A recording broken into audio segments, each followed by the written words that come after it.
The Mandela Catalogue entity. The Mandela Catalogue entity is a shadow that whispers through the minds of the lost, an abomination that distorts the very fabric of what we believe is real. I can't even begin to articulate the sheer terror of what this thing represents. You want to know why? It's because it's a reflection of something so primal, so deeply embedded in the subconscious that it shouldn't even exist. And yet here it is, lurking behind every corner of your reality, feeding on that one little sliver of doubt that makes you question whether or not you're seeing things. Maybe you hear the whispers at night. Maybe you glance into a mirror and see something just a little off. It doesn't matter. This thing thrives on that hesitation. Let's break it down. A quick history lesson on this creature. Good luck. It doesn't have one. It is a void, a black hole of all your forgotten fears. The Mandela Catalogue entity, as it's been dubbed by the brave souls foolish enough to try and understand it, has one purpose: to make you doubt everything you know. It's not just an entity, it's an existential crisis wrapped in darkness, coated in the sheen of despair. When it first appeared, the videos, the recordings, the strange flickers in old footage, it was nothing but a glitch. Wasn't it a blip in the system, a technical error? But that's where the trap lies. That's exactly how it works. The Mandela Catalogue entity takes something so mundane and so innocuous, glitchy old VHS footage, and turns it into a waking nightmare. It's an assault on your sense of reality. You're watching a video, something as harmless as a random VHS tape you found in your attic or a forgotten corner of the internet. And then it happens, the distortion, the warped image, and then you hear the voice that knows your name, that calls out to you in a tone that feels both comforting and utterly wrong. That's it. You've been marked. The thing doesn't need to physically touch you to get to you. No, it does worse. It invades your mind. I can't even count how many times I've watched those cursed videos. Each time the same feeling creeps up my spine, like I'm not alone, like the thing is in the room with me. The Mandela Catalogue entity doesn't make noise. No, it just exists quietly in the shadows. It doesn't need to scream at you or show its full form. It just needs you to question. That's how it wins. It's the worst kind of predator, silent, subtle, insidious. And once you let your guard down, it consumes you whole. But there's something else. The Mandela Catalogue entity isn't just some mind-bending glitch. It's got layers, all of them designed to keep you guessing. Some people think it's a reflection of human fear. Others believe it's the manifestation of a parallel reality, a distorted version of our world where everything is wrong, twisted. And that's the thing that makes it so terrifying. It's a version of reality that we can never fully access, but always feel. It's the unspoken what if that gnaws at the edges of your sanity, and that voice that calls you out from the screen, asking you to look closer, or worse, to turn around. It's like a drug. You know you shouldn't do it. You shouldn't acknowledge the distorted figure in the corner of the frame. But there's that part of you, the part that wants to know, to uncover the truth, even if it destroys you, that draws you in. And you'll keep coming back for more. It's not a choice, it's compulsion. And maybe, just maybe, the Mandela Catalogue entity is the closest thing to an existential metaphor that we'll ever encounter in the world of horror. It's not just a monster, it's a concept, an idea, a manifestation of the fear of slipping into another world where everything is wrong, but you're trapped in it, unable to escape. You're not sure whether it's hunting you or if you're already trapped within its grasp. The Mandela Catalogue entity doesn't need you to see it to affect you. It just needs you to wonder if it's there, and that is the scariest thing of all. The intruder isn't your average boogeyman. It doesn't lurk under your bed or in the closet, nor does it send you cryptic messages in your sleep. No, this entity is something far worse, because it's not bound by space-time or anything we can comprehend. It's just there, watching, waiting. The worst part, it knows everything about you, every deep, dark secret, every fear. It knows you better than you know yourself, and there's nothing you can do to escape. Let me set the stage for you. Imagine it's a normal night. You're tucked in bed. The world outside is quiet, but something feels off. Maybe it's the creak of the floorboards or the subtle shift in the air, but you can't shake the feeling that you're being watched. And that's when it happens. A flash of movement in the corner of your eye, a shadow slipping across the room. The intruder doesn't have a physical form, at least not one you can see. It's an idea, a presence. And like any idea, it's contagious. The moment you think about it, it becomes real. You can't unsee it. You can't unfeel it. It wraps itself around your thoughts, twisting them, distorting them. The intruder thrives on your paranoia, your doubt, your inability to distinguish between what's real and what's just your mind playing tricks. Hey, race the sick twist. It's not trying to kill you. Oh no, that would be too simple. It's after something much worse, your peace of mind. It strips away your sense of safety. Bit by bit, you start hearing things, footsteps when there's no one. They're whispers in the silence of your room, faint tapping on your window that you know deep down can't be explained. Every little noise, every shift in the environment becomes an invitation for the intruder to creep closer to toy with you like a cat playing with a mouse. And then the worst part happens: the intruder starts to show up in your dreams, not in a way that's obvious, no. It's far more subtle than that. One night you wake up with the distinct feeling that something's not quite right. You know you've had a dream, but you can't remember what it was. That's when you realize the intruder has found a new way, and it's been planting seeds in your subconscious, digging its claws into the deepest recesses of your mind. This isn't just some petty haunting. This is psychological warfare. The intruder doesn't need to physically interact with you. It doesn't need to leave a mark or even touch you. It just needs to get under your skin and stay there. It manipulates the world around you, shifting your perception so that you're never sure if what you're seeing is real or just another part of its sick game. The more you try to escape, the tighter its grip becomes. The more you run, the faster it seems to follow. You start to lose track of time, of reality itself. What's the point in fighting it when it's already inside your head, making you doubt everything you've ever known? And then just when you think it's over, it gets worse. The intruder doesn't just leave, no, it's always there, always lurking just outside of your vision. Even in the brightest daylight, you can feel its presence. It becomes part of you, inextricably linked to your every thought. You're never truly alone again. And that's the horror of it. The intruder isn't something that can be defeated. It's not an enemy that can be vanquished. It's an idea. And once you've thought about it, once you've acknowledged its existence, it will haunt you for the rest of your life. The Hollow Man isn't some shadowy figure from a gothic novel. He's a void dressed in human skin, a shell, but never the substance, a man without a soul, moving through the world like a specter. And if you're unlucky enough to lock eyes with him, you'll know something's deeply wrong. But that's the kicker's not just wrong. He's nothing. He's the absence of everything that makes a person a person. You see, the Hollow Man doesn't speak, doesn't feel, doesn't even blink. At first you'll chalk it up to a trick of the light. Maybe he's a mannequin or some actor in a poorly lit alley. But as you watch him, that nagging suspicion grows in the pit of your stomach. There's something other about him, something that doesn't quite belong. And before you know it, your brain starts to unravel. He doesn't act like a person. He doesn't react. He's a mirror reflecting only the emptiness in others. His face a mask of perfection, devoid of warmth, of emotion, of anything that makes him human. It's as if the universe forgot to finish him, left him incomplete, a half-baked version of the life we all cling to. And there's the real terror. The longer you stare at him, the less real you become. You start to wonder, is this what I look like to other people? The Hollow Man erases the lines between self and other. He reflects your deepest fears, not by showing them, but by making them feel irrelevant. Try talking to him. You'll get nothing. A blank stare, eyes that feel like they're staring into a void. And then just like that, he's gone. And the worst part, you don't know how long he's been watching you, how long he's been there lurking in the background, waiting for you to notice him. Every time you turn around, he's a little closer.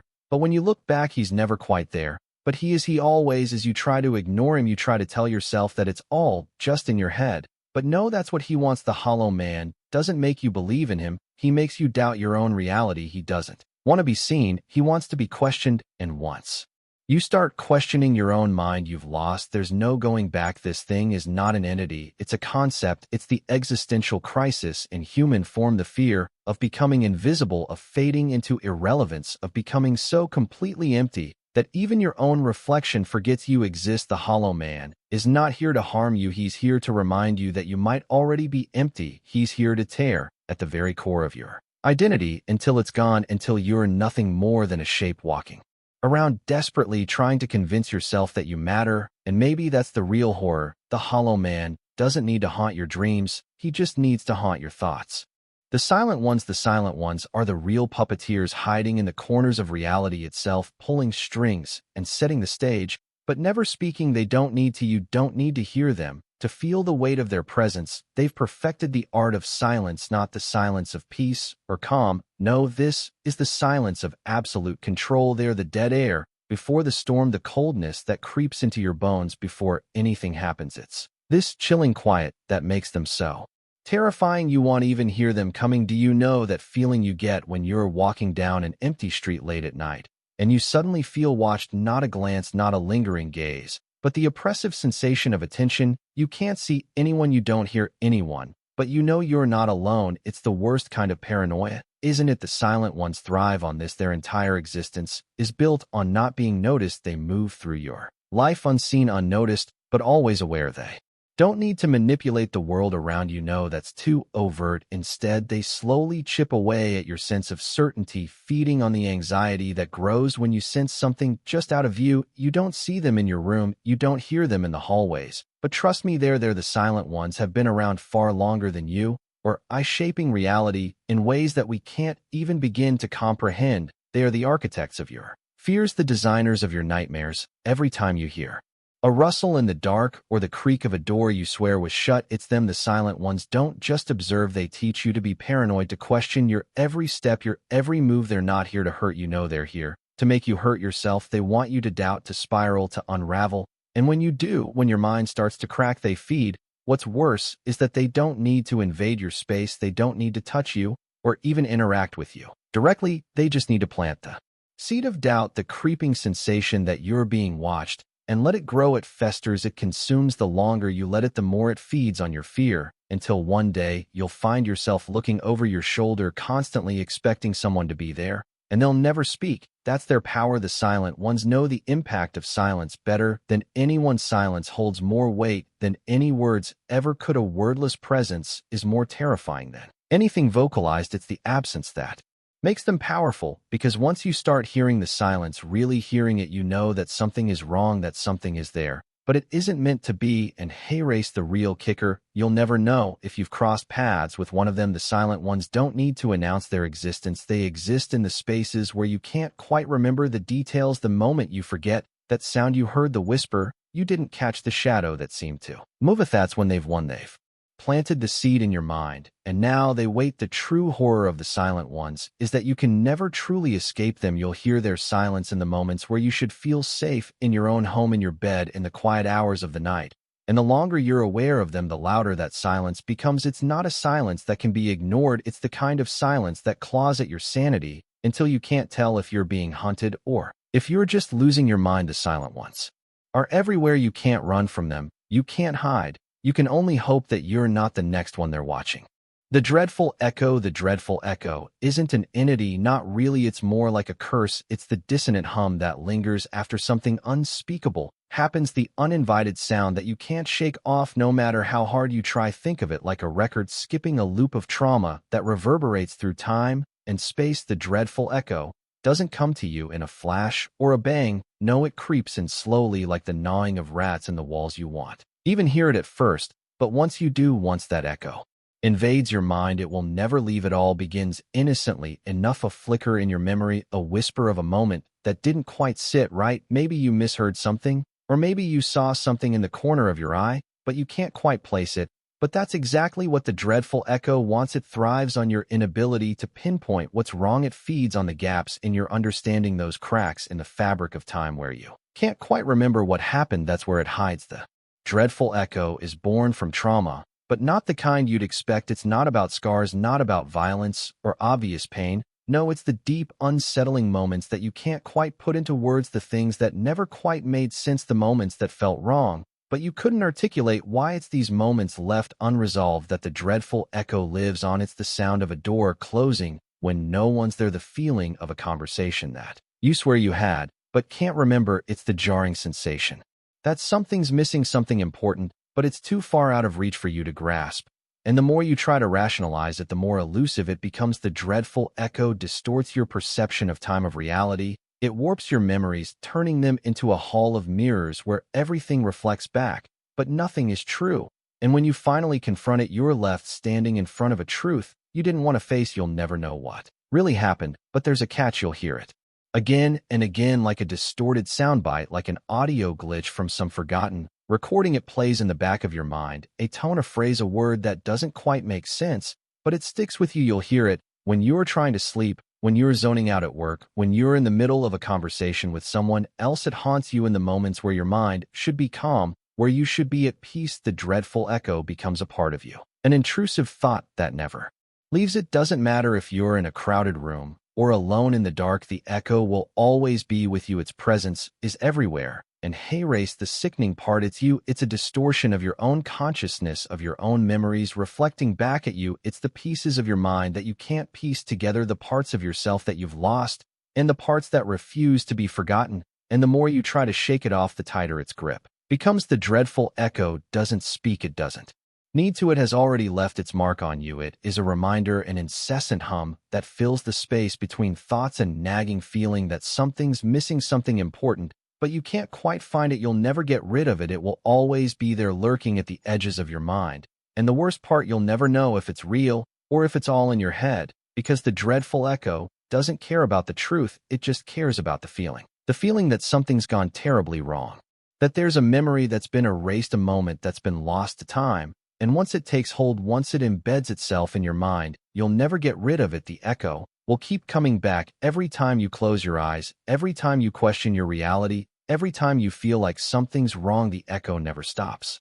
The faceless are the simplest and yet most terrifying of all entities, because they aren't even really entities at all. They are not defined by form, by structure, or by any recognizable shape. No, they are defined by the absence of everything that should be there, particularly their faces, a human body stripped of its most defining feature. The faceless are not grotesque, not monstrous, not deformed. They are in fact ordinary until you realize that their faces are gone, replaced by an uncanny smoothness that holds no expression, no identity, no humanity. Do you feel that the slight pull in your gut when you think of them? You might not understand it right now, but that's how they work. The faceless don't do anything. They don't chase you down. They don't scream at you from the corners of your vision. They just stand there blending, and you'll see them in crowds at the park, maybe in a crowd of commuters, people you'd never think twice about. But once you notice them, once you look into their smooth, featureless faces, you can't unsee them. You can't forget them. They are no longer just people to you. They are a threat that you can't name, an enigma that claws at your psyche. You see, the true horror of the faceless lies not in their absence of features, but in what it represents, the total loss of identity. A face is the thing that makes us human. It's the thing that we look to when we want to understand another person. It's the mask we wear for others, the window to our soul. And the faceless, they take that all away. They are a reflection of everything that terrifies us about losing ourselves, of becoming nothing more than a blank canvas, a shell of who we are. And they're always there. You might think you've escaped them, that you've put enough distance between you and the sight of that hollowed-out face, but it lingers. It becomes a part of you. Every time you step into a crowded room, you begin to wonder, are they here? Is there someone watching you, someone who has no identity, no past, no purpose other than to stand in your peripheral vision and make you question your own? The faceless don't need to chase you. They just need to exist. They know the power of presence, and it's more than enough to torment you. Think about it for a second. When was the last time you looked at someone and felt completely comfortable, felt like they were human, just like you now? Imagine you're talking to someone,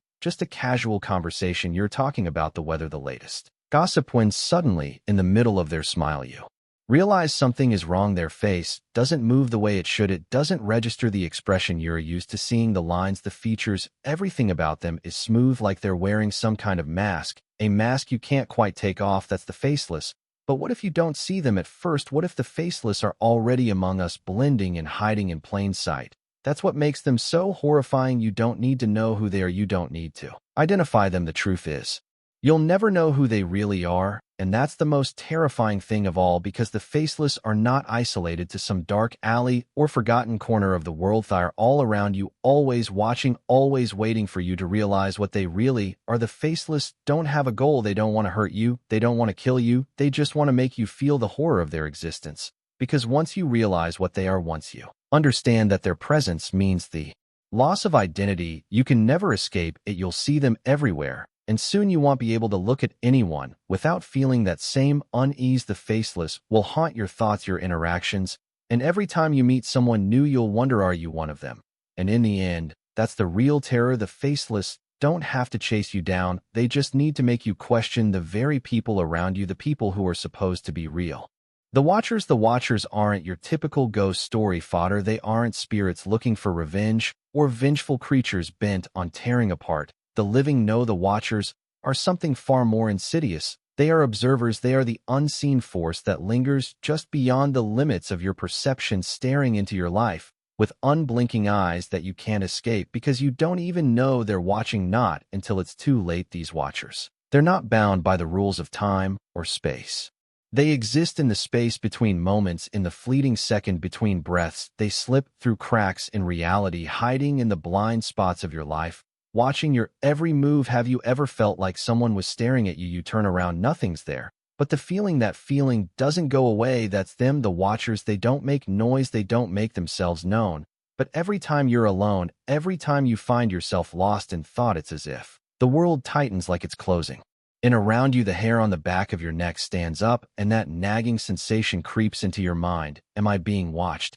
And that's the trick. See, you can never quite be sure, you can never prove it, but the longer you go on, the more you feel it, like they're always there in the corners of your room, hidden in the reflection of glass, watching you live your life. Without ever intervening, the watchers are not ghosts. They don't need to haunt you. They are the very definition of passive-aggressive terror.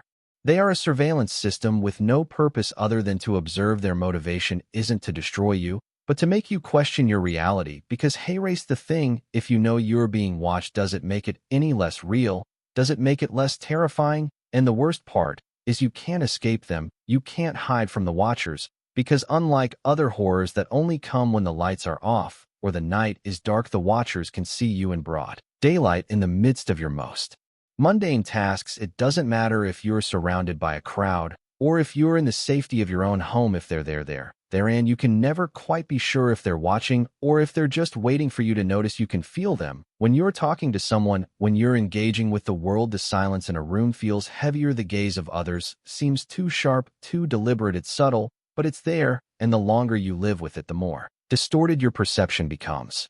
You start to question every interaction. Did that person look at you a little too long? Was that smile genuine, or was it planned? You'll start second-guessing everything until even your most basic thoughts feel like they're being monitored. The watchers are patient. They don't need to make themselves known. They don't need to do anything. They don't need to touch you, hurt you, or communicate with you in any way. The terror comes from their invisibility, from the fact that you'll never know when they're watching you. It might be now, it might be when you go to sleep, when you leave the house, when you look into the mirror. You can't hide from them. You can't lock the door and feel safe, because the watchers are not bound by walls or space. They exist in the quiet, in the uncertainty, and once you're aware of them, they never leave. But there's something else too, something that gnaws at the edges of your sanity. Why are they watching? You'll never know. You'll never have the answers. Are they studying you? Are they waiting for you to make a mistake? Or is there something even worse at play here, something so far beyond your understanding that you can't even begin to grasp it? The watchers don't need to answer you. They only need to watch. And that, my friend, is enough, because once you feel their eyes on you, once you acknowledge that they are there, it changes everything. They control your reality, even if they never speak, even if they never do a single thing. So tell me, are you sure? No one is watching you right now. The echo of the end. The echo of the end is not a thing that comes with fire and brimstone. No, it doesn't arrive with screams or trumpets. It arrives in the dead quiet, the moments before the final breath, the lingering silence after the last word, the slow and painful realization that everything is winding down. The echo of the end doesn't just signify death. No, it signifies the slow, creeping unraveling of all things. Imagine, if you can, the last moments before the end of the world, not a cataclysmic dramatic ending with cities crumbling or oceans boiling. Instead, it's like watching a candle burn and knowing deep down that no matter how hard you try, you can't stop the wax from dripping away. It's the sound of entropy settling in, like the world itself is exhaling one last sigh. The echo of the end isn't an event, it's a feeling, the chilling awareness that things are winding down, that time is running out, and there's nothing you can do to stop it. It's subtle, this echo. It doesn't shock you into awareness. No, it simply reminds you every broken clock, every fleeting memory, every missed opportunity is like another chime of the clock ticking louder and louder in your ears. And every tick is another reminder that time is slipping away and that the end is not some distant future event. It's already begun. There's no way to escape it. You can't outrun time, and you can't reverse the inevitable. The echo of the end doesn't care if you're ready or note it, just as it's in the way the sun sets a little earlier each day, in the way people change without ever saying goodbye. It's in the hollow spaces left behind in the wake of time, in the forgotten moments that slip away like sand through your fingers. But the real horror isn't just the fact that things end. No, it's that you know they end. You know the clock is ticking, and with each passing second the world is changing in ways you can't even begin to fathom. And no matter how hard you try to hold on to what you have to Preserve the moment it's slipping away from. You little by little you can see it happening, but there's nothing you can do to stop it.